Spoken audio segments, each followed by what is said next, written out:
घर के स्वामी के जाने पर, घर के स्वामी के जाने पर, घर के स्वामी के जाने पर, वो घर की शुद्धि कराते हैं, पिंडदान कर, वो पिंडदान कर, प्रेतात्मा से पिंडदान कर, प्रेतात्मा से अपने पिंड छुड़ाते हैं। 4 दिनों की प्रीति जगत में, 4 दिनों की बातें हैं। पलकों के पर्दे ही गिरते, पलकों के पर्दे ही गिरते, सब नाते मिट जाते हैं। 4 दिनों की प्रीत जगत में, 4 दिनों के नाते हैं। 4 दिनों की प्रीत जगत में, 4 दिनों के नाते हैं। जैसे तुम्हारी पलकें गिर जाती हैं, सारे रिश्ते समाप्त हो जाते हैं।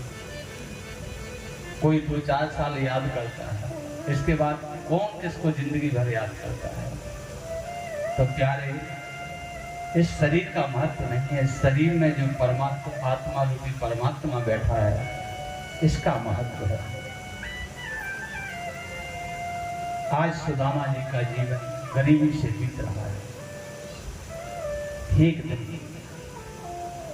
सुदामा जी की पत्नी सुशीला बैठी थी, संत महात्मा लोग आए, कहा कि सुदामा जी का यही घर है क्या, यही कुटिया है?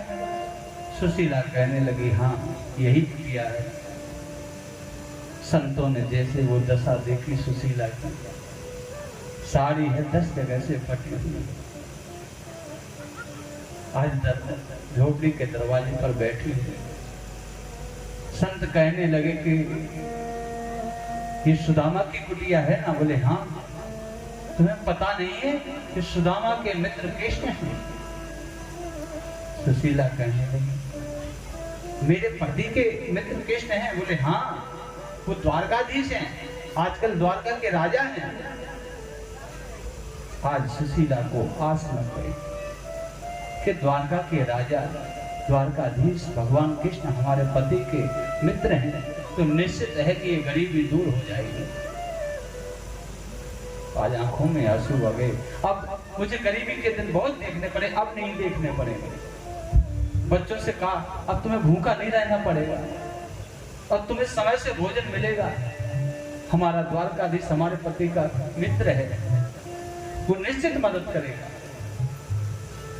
सुदामा जी आए, सुशीला ने बिठा करके कह रही है, स्वामी आज तक आपने ये बात मुझे क्यों नहीं बताई कि द्वारकाधीश भगवान कृष्ण और तुम्हारे मित्र हैं? सुदामा जी कुछ नहीं बोले। फिर से सुशीला कहती है, बोलते क्यों नहीं हो? क्या तुम्हारे वो मित्र नहीं है क्या? सुदामा जी फिर नहीं बोले और आंखों से आंसू बह रहे। सुशीला बोले, रो क्यों रहे हो? बताओ ना कि वो हमारे मित्र हैं। सुदामा जी कहते हैं, वो मित्र तो हैं, लेकिन हम उनसे मांगेंगे नहीं कुछ, क्योंकि मैंने जीवन में कुछ मांगा किसी से है नहीं,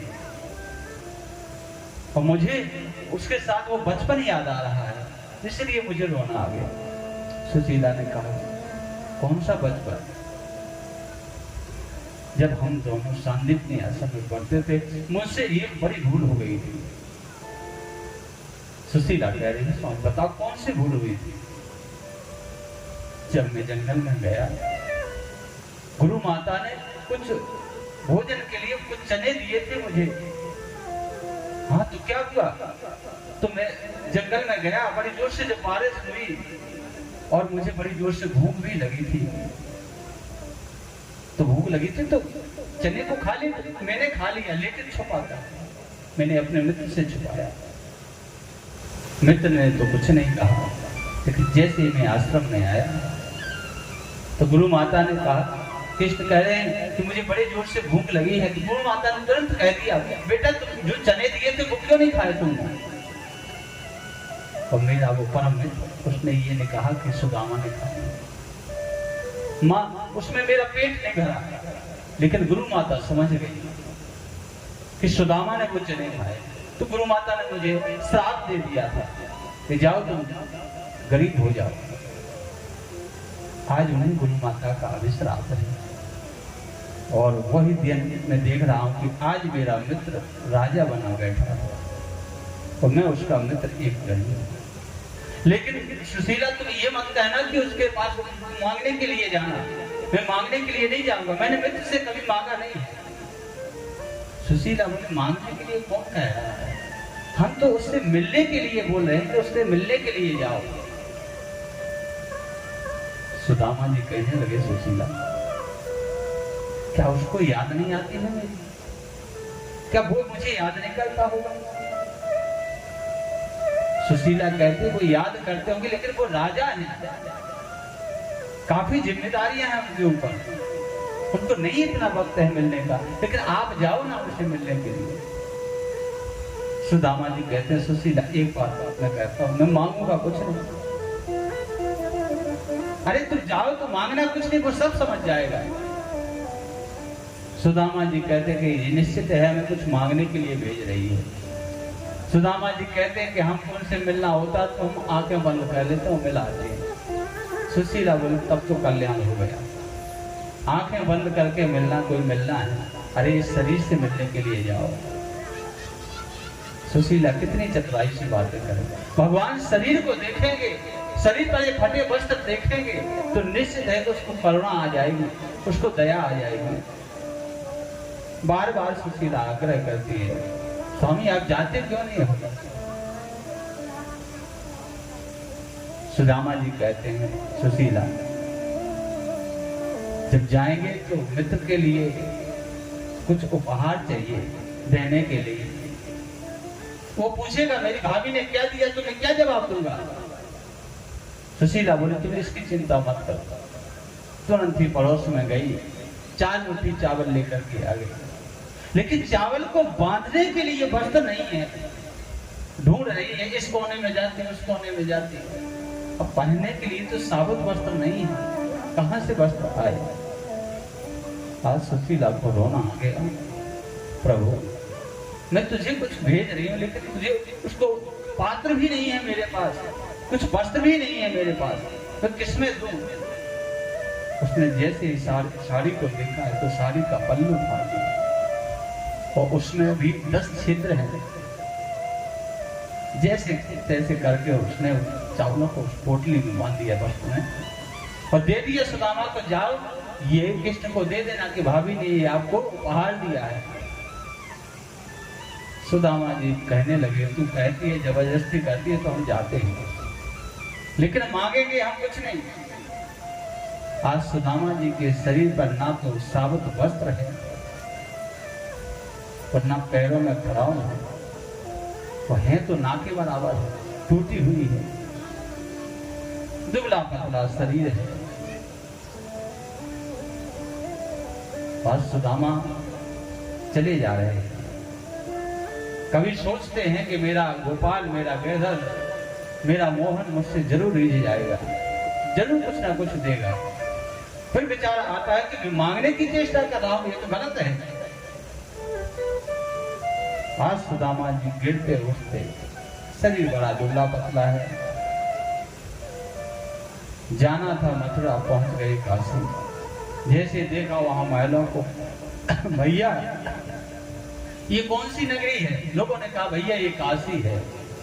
भैया मथुरा जाना है, मथुरा के लिए कितना भी मार्ग तय करना पड़ेगा।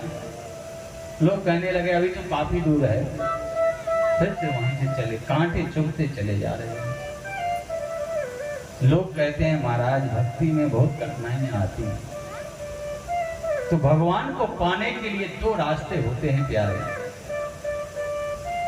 एक रास्ता तो बड़ा सरल है और एक बहुत कठिन है। जो वो सरल रास्ता है वो है फूलों का। उससे आपको 2 वर्ष जाने में लगेंगे भगवान के पास। और एक है कांटों का रास्ता जिसमें सिर्फ 2 घंटे लगते हैं। तो सुदामा जी कहने लगे भैया हमें वो 2 घंटे वाला रास्ता चाहिए, 2 वर्ष वाला नहीं, क्योंकि इतना शरीर हमारा हृष्ट पुष्ट नहीं है कि हम 2 वर्ष बिता सकें। लेकिन विप्र वो 2 घंटे वाला रास्ता है, उसमें कांटे बहुत हैं। सुदामा जी कहने लगे चाहे कांटे हों कुछ हो, मुझे तो अल्प समय वाला रास्ता चाहिए जो थोड़े समय में गोविंद को प्राप्त कर सकूं। धन्य है वो सुदामा। आज जिस व्यक्ति से कहो कि तुम्हें कांटे वाला रास्ता चाहिए तो वो कहेगा नहीं हमें तो फूलों वाला चाहिए।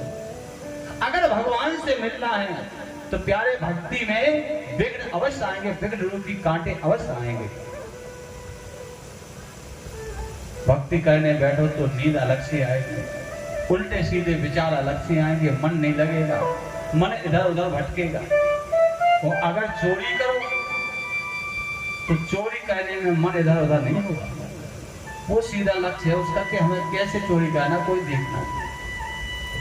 आज कल लोग कहते हैं महाराज भजन में मन नहीं लगता, माला में मन नहीं लगता, नींद आती है। और 500 की गिट्टी गिनो और नींद आ जाए तो कहीं पैसे गिनने में कभी नींद नहीं आती है। क्यों नहीं आती है पैसे गिनने में नींद? क्योंकि आपका मन पैसों में है। कहीं 1-2 नोट ज्यादा ना चले जाए। जब तक आप मन को एकाग्र नहीं करोगे, मन को बांधोगे नहीं, तब तक आप भक्ति नहीं कर सकते हो। जिस प्रकार से हम पैसों को अपना समझते हैं, दौलत को अपना समझते हैं, उसी प्रकार से हम भजन को भी अपना समझें, तब मन लगेगा। आज सुदामा जी चले हैं, कांटे चुभते जा रहे हैं। जैसे ही कांटा लगता है हरे कृष्ण बोल देते हैं, रक्त बहता चला जा रहा है। भगवान से मिलना कोई आसान बात नहीं है। जब भगवान से भक्त मिलता है तो उसको कई कठिनाइयों का सामना करना पड़ता है। तो जिसने वो कठिनाइयों को जीत लिया वही भगवान को प्राप्त कर लेता है। हमें गरीबी का जीवन कैसे जीना चाहिए हम सुदामा चरित्र से सीखें। गरीबी में कभी भी भगवान को कोसे नहीं, भगवान उसको धन्यवाद दे कि गरीबी में हमें सब कुछ ज्ञान प्राप्त हो गया। 4 रिश्तेदार बैठे हों, कोई गरीब रिश्तेदार आ जाए, कोई राम राम नहीं कहता, ये भी नहीं पूछता भैया तुम आ गए। और कोई बढ़िया स्कॉर्पियो से 2 आगे 2 पीछे आ जाए तो 10 आगे रहेंगे 10 पीछे रहेंगे। ये दौलत का कमाल है। लेकिन भगवान कहते हैं कि मैं जो सच्चा भक्त होता चाहे वो गरीब हो, मैं उसको हृदय से लगाता हूं। सुदामा जी चले आ रहे हैं, देखा सामने की एक नदी है। सुदामा जी बोले अब तो पहुंच गए द्वारका, अब आगे मार्ग भी दिखाई दे रहा है, नदी है, नदी में अथाह जल है, तैरना आता नहीं है, वो आता भी है तो हिम्मत नहीं है। क्या करें, शरीर को देख रहे हैं और जल को देख रहे हैं। सुदामा जी कहने लगे कि अगर आज मुझे द्वारका का मार्ग नहीं मिला तो मैं इसी नदी में डूब करके मर जाऊंगा।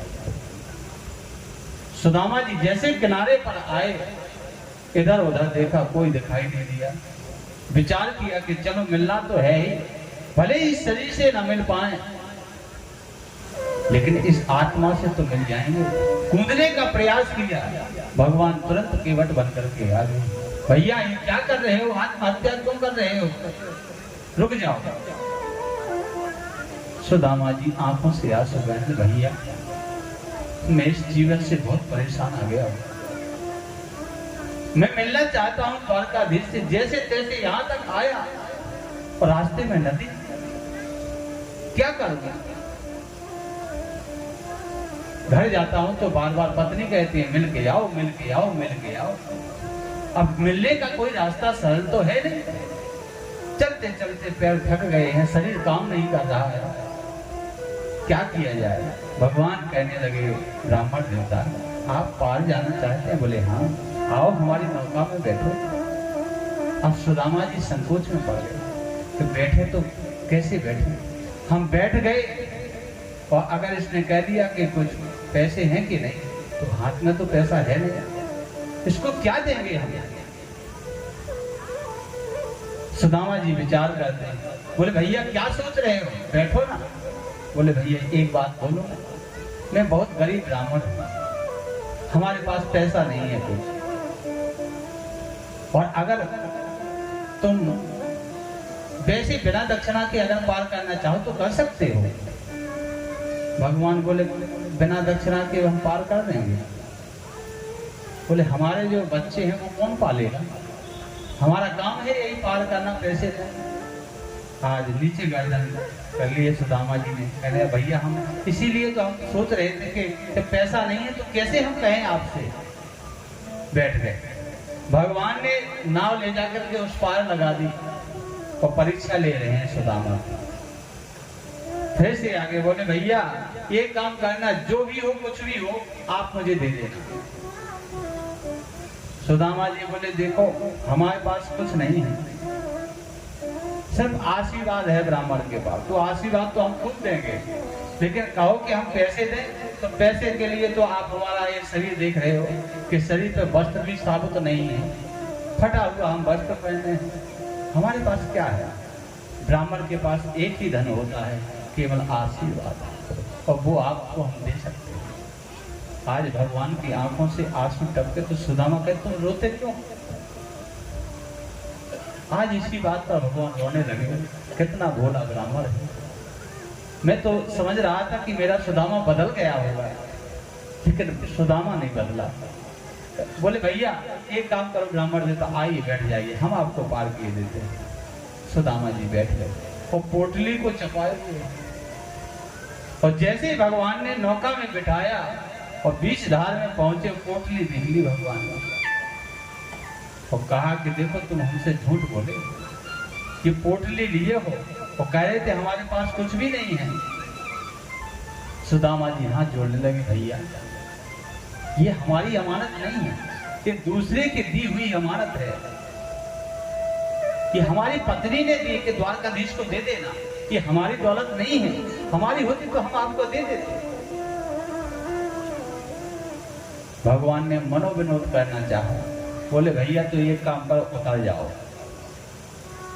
नहीं तो ये पोटली दो मुझे। अब सुदामा जी बीच मझधार में, अब सुदामा जी हाथ जोड़ रहे, बोले भैया अगर आपको उतारना है तो किनारे पर उतार दो, बीच में कहाँ उतार दिया, डूब के मर जाएंगे, तैरना आता नहीं है।